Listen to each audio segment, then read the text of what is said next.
Bonsoir. Un partage suite à une publication sur les réseaux sociaux. Il y en a plein, hein. Mais celle-là a généré beaucoup de colère et beaucoup de commentaires. Ça m'a fait faire un cheminement intérieur que je voudrais vous partager. Alors sans parler de la publication, parce qu'il y en a des dizaines par jour qui peuvent nous faire réagir, je voudrais juste vous proposer les deux options que je perçois que nous avons.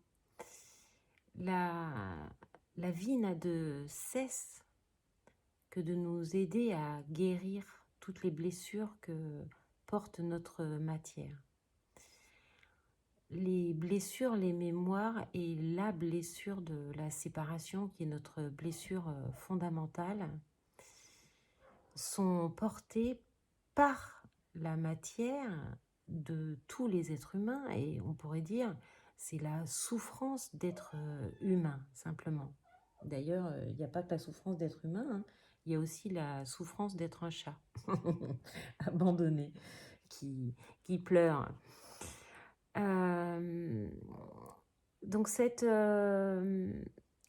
souffrance qui est là dans notre matière, la vie n'a de cesse de nous proposer des situations qui vont nous permettre de la guérir. Et comment on guérit la souffrance qui est dans la matière? Par le ressenti et par l'accueil de ce qui est. L'accueil sans jugement. Lorsqu'on ne juge pas, on aime. Voilà, ça c'est une grande règle.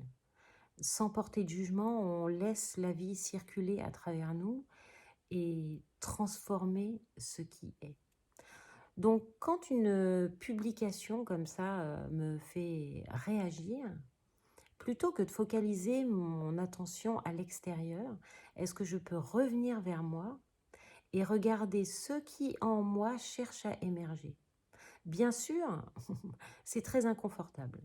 Ça, c'est indéniable, hein. C'est très inconfortable, mais c'est un mal pour un bien, dit-on. En tout cas, ça passe nécessairement par le ressenti. Et tant que je refuse de sentir ce qui est là, à l'intérieur de moi, alors je dis à la vie, en gros, l'expérience de guérison que tu me proposes, ça c'est le chat qui passe, l'expérience que tu me proposes pour la guérison de ce que je porte, j'en veux pas. Donc, en gros, je dis à la vie, t'as fait ça pour rien et tu peux recommencer. Il y a peut-être une autre option.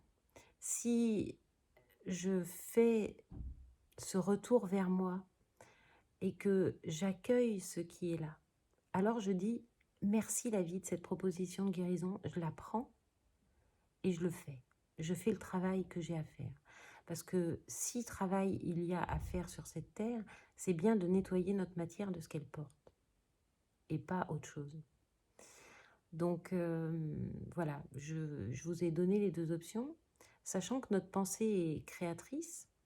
Vous voyez que dans la première option où je projette sur l'extérieur un coupable ou où je jette l'opprobre sur une situation qui me fait sentir quelque chose d'inconfortable, c'est jamais lié à ce qui est extérieur, c'est juste à l'intérieur de moi et ça demande à être accueilli. C'est tout.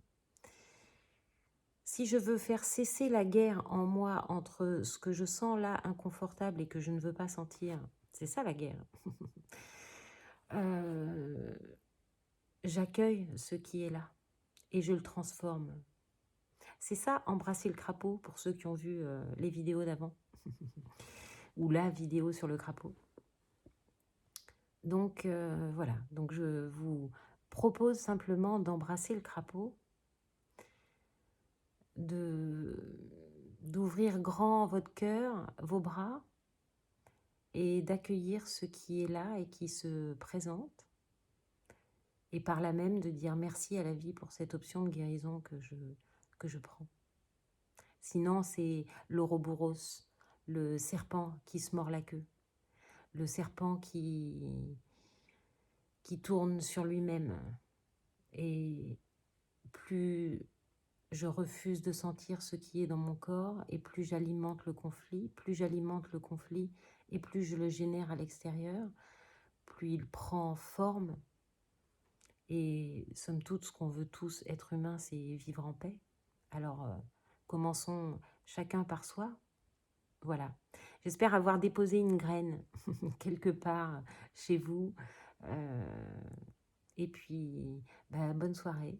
N'oubliez pas d'embrasser le crapaud. À bientôt.